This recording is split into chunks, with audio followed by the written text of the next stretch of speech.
My fiancée texted that she was staying late at work. An hour later, her coworker mistakenly posted a group photo with her perched on his lap. I quietly saved it. That night, I sent it to HR. What followed? Epic. The message from my fiancée, Lauren, hit my phone at 7:15 p.m. on a Tuesday. Hey love, gonna be super late tonight. We're all in crunch mode for the quarterly deadline. Don't wait up, all right? I was lounging on the sofa, flipping through a novel. I replied simply, no worries, kill it at work. 90 minutes later, I was scrolling Instagram, passing time before bed. That's when I spotted it. Not on her feed, obviously. It was on the feed of a junior guy from her marketing team, a kid named Ryan, notorious for oversharing. He posted a blurry group shot of about 10 people crammed into a booth at some hip downtown bar. Caption, deadline smashed. Team vibes. Smack in the middle was Lauren, grinning, holding a martini, and sitting squarely on the lap of her boss, a senior exec named Ethan. His arm was snug around her waist, his hand a bit too high on her side. They looked cozy, familiar, like this wasn't their first rodeo in that position. I stared at the photo for a solid minute. My pulse didn't spike. My stomach didn't churn.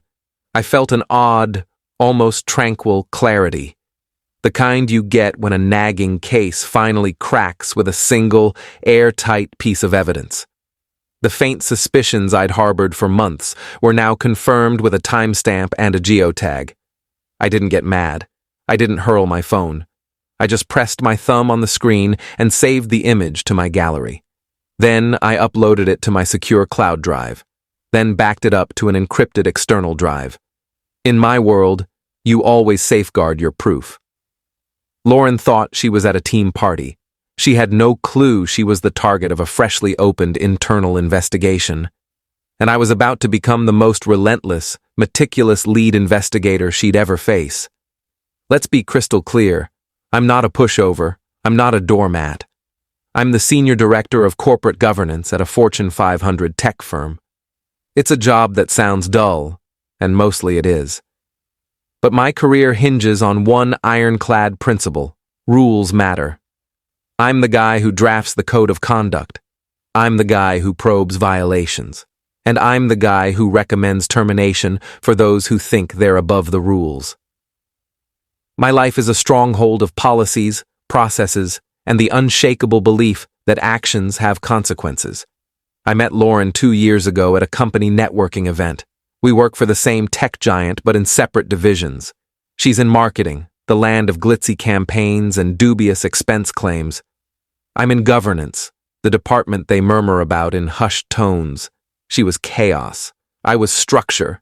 I found her intriguing. I saw her as a challenge, a system running far outside acceptable parameters. I genuinely believed I could steer her toward a more disciplined, principled life. Our relationship wasn't a contract. In my mind, it was a reform project. I was blind to the fact that she didn't want reform. She just wanted a backer. I wasn't a fool. For 2 years, I set firm boundaries. I never merged our finances. The house we lived in was mine, bought long before I met her. I didn't cover her bills. She had her own salary and was responsible for her own life. My role was providing a stable home and a partnership with a man I thought was helping her mature. I was mistaken. I wasn't helping her grow. I was just giving her a secure platform to run her own deceitful operations. The photo wasn't just a personal betrayal. It was a professional one. By sitting on her boss's lap, she wasn't just my fiancée being unfaithful. She was a subordinate, engaging in a public display of improper conduct with her direct supervisor. It was a blatant violation of at least 4 sections of the company's code of conduct, a code I'd personally authored. She thought she was cheating on her fiancé. She had no idea she was crossing the man who held her professional fate in his hands.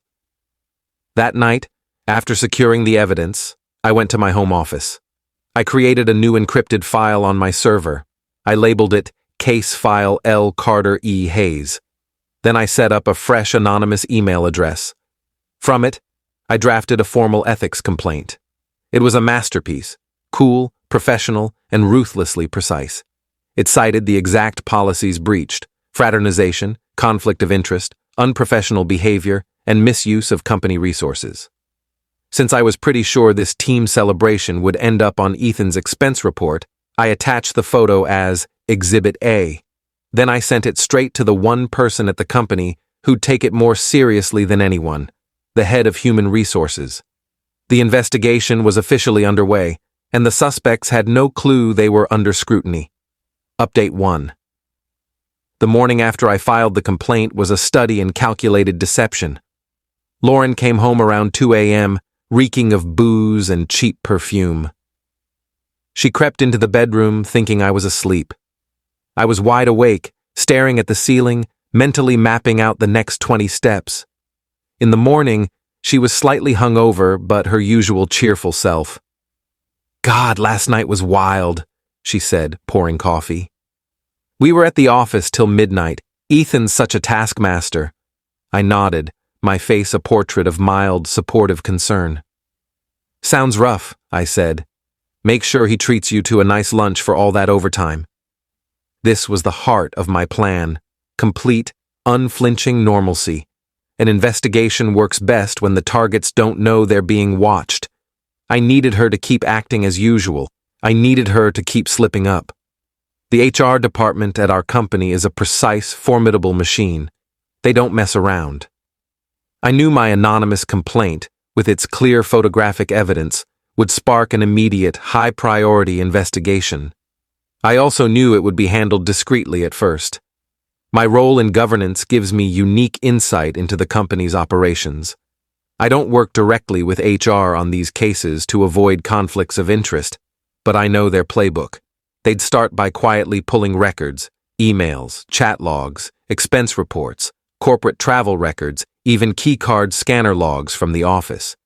They'd build a case before interviewing anyone, and I knew they'd find more. Because for 6 months, I'd quietly noticed a pattern of behavior that was, at minimum, deeply unprofessional. I hadn't acted because it was personal. Now it was a governance issue. I'd seen late-night Uber receipts on our shared account, trips from the office to her old apartment before she moved in with me, all charged to Ethan's corporate card. I'd seen team lunches for 2 at restaurants far too intimate for a boss and subordinate. Once, when I used her laptop to print something, I glimpsed a string of messages from Ethan so wildly inappropriate they'd make a pirate blush. I didn't save them then. That was a mistake I was about to correct. My job now was to be a second, anonymous source. I needed to feed the HR investigation without revealing myself. That weekend, while Lauren was out at brunch with her equally toxic friends, I executed Phase 2. I went to our home office and opened her personal laptop, which she never bothered to lock. It took under 10 minutes to find what I needed. The chat logs with Ethan were still there, a goldmine of damning evidence. Flirty remarks, private jokes, and, most incriminating, conversations where he promised her a promotion she wasn't qualified for in exchange for her loyalty. I took high-resolution photos of the screen with my phone. I avoided saving files directly to dodge any digital trail. The photos were clean, irrefutable proof of a quid pro quo and an improper relationship. This wasn't just about a drunken bar night anymore. This was about a serious abuse of authority by a senior executive. I also checked the shared photo album on our cloud account. Buried in a folder she thought I never checked were more photos from company events. Photos where she and Ethan were always a bit too close, a bit too familiar. I saved them all. I compiled this into a second dossier. I sent it from a new anonymous email to the lead HR investigator I knew was handling the case. The email was brief. "I'm a colleague of Lauren Carter. I know an investigation is underway. This might help. I wish to remain anonymous due to fear of retaliation." The trap was now set with a banquet of evidence. Lauren and Ethan thought they were dealing with one blurry photo. They didn't know I was about to drop a vault on them. The first hint the investigation had escalated came the following Tuesday. Lauren came home from work pale and rattled. "The weirdest thing happened today," she said, pouring a hefty glass of wine. HR called me in, and Ethan too, separately. They asked all these odd questions about our working relationship, after-hours events, expense reports. It was intense. I put on my best concerned fiancé face. That sounds strange, I said. What's it about? No clue, she lied, her eyes avoiding mine. Ethan thinks someone's got a vendetta and is trying to stir trouble. We both said we have a solid professional relationship, just a big misunderstanding. I nodded. I'm sure it is, I said. Lying to HR during a formal investigation? A fireable offense on its own? The pieces were falling into place more perfectly than I could have dreamed. She had no idea she was confessing her career's demise to me. She thought I was her safe haven. I was the one who'd fired the missile. The week after the initial HR interviews was a glorious, slow-motion disaster. Lauren and Ethan made the fatal mistake of any corporate investigation. They lied, and they lied in sync, locking in their stories. They were standing on a trapdoor hand in hand, oblivious that I held the lever. The HR investigator, a sharp, no-nonsense woman named Karen, now had their official on-record statements. Statements claiming a purely professional relationship. Statements I knew would be torn apart by the evidence I'd provided. The next step in the playbook was a forensic audit of their corporate accounts, and this is where my expertise shone. I knew exactly what Karen would need, and I decided to make it easy for her. On Wednesday, I sent a third and final anonymous email. This one was technical. It pointed her to specific dates and expense reports filed by Ethan. It flagged a dinner on a date when Lauren and I were at a family event, meaning the team dinner Ethan expensed was with someone else. It highlighted a hotel bill from a business trip to a city with no company clients, a trip I knew Lauren had also taken for a friend's bachelorette party. This was the kill shot. It gave the investigation a clear path to their deceit. It wasn't just flirty messages or one inappropriate photo anymore. It was a pattern of using company funds to fuel their affair. Lauren's anxiety that week was a sight to behold. She was jittery, snappy, and glued to her phone, texting Ethan. She was trying to keep her story straight, trying to patch a sinking ship already halfway underwater. She even had the nerve to vent to me about the stress. "This whole HR thing is a nightmare," she said one evening. "It's so distracting. I can't focus on work, and Ethan's being super weird about it." "Just tell the truth," I said, locking eyes with her. "As long as you're honest, you've got nothing to worry about." I say that in all my governance trainings. The flicker of panic on her face was priceless. The hammer dropped on Friday. It was a bright, sunny afternoon. I was in my office reviewing a new anti-fraud policy draft when a company-wide email landed. It was a dry corporate notice from the head of marketing. "We are informing you that Ethan Hayes is no longer with the company. Effective immediately, we wish him well in his future endeavors." That phrase, "wish him well," is corporate code for fired for cause, but we can't legally spill the tea. I knew Lauren's fate would be handled separately. I went home, poured a drink, and waited. She walked in 2 hours later, face ashen, eyes red. She carried a small cardboard box with her desk's contents. She didn't speak, just sank onto the couch, staring into space. "Tough day?" I asked, my voice laced with mock sympathy. She looked at me. "They fired Ethan," she whispered. "They called me in right after. They showed me everything, the photo, the chats, the expense reports, the hotel bill." She started crying, quiet, broken tears. "They know we lied. They suspended me without pay. Pending final termination, I let the silence linger, letting her stew in the ruins of her life. Then I walked to the coffee table and placed a single printed photo on it, face up. The one of her on Ethan's lap. Her head snapped up. She stared at the photo, then at me. In her eyes, I saw the final, horrifying pieces click into place. "It was you," she said, barely audible. The anonymous complaint. "It was you." I didn't respond. I just took a slow sip of my drink. Final update. The living room confrontation wasn't the loud screaming match she probably expected. My revenge was never about noise. It was about being right. "Why?" she asked, tears streaming. "Why would you do this to me?" I sat across from her. "Let me break it down in terms you might grasp," I began. My voice was steady, like I was leading a disciplinary review. "You and I work for a company with a code of conduct, a set of rules we all agree to follow. It's the bedrock of our professional lives. It ensures a safe, fair, ethical workplace." I leaned forward. "You didn't just betray me, Lauren. You violated company policy. You engaged in an improper relationship with your direct supervisor. You participated in a scheme to defraud the company with falsified expense reports. And then, when HR questioned you in a formal investigation, you lied. You committed perjury." She stared, stunned. She'd never considered her personal betrayal had a professional side.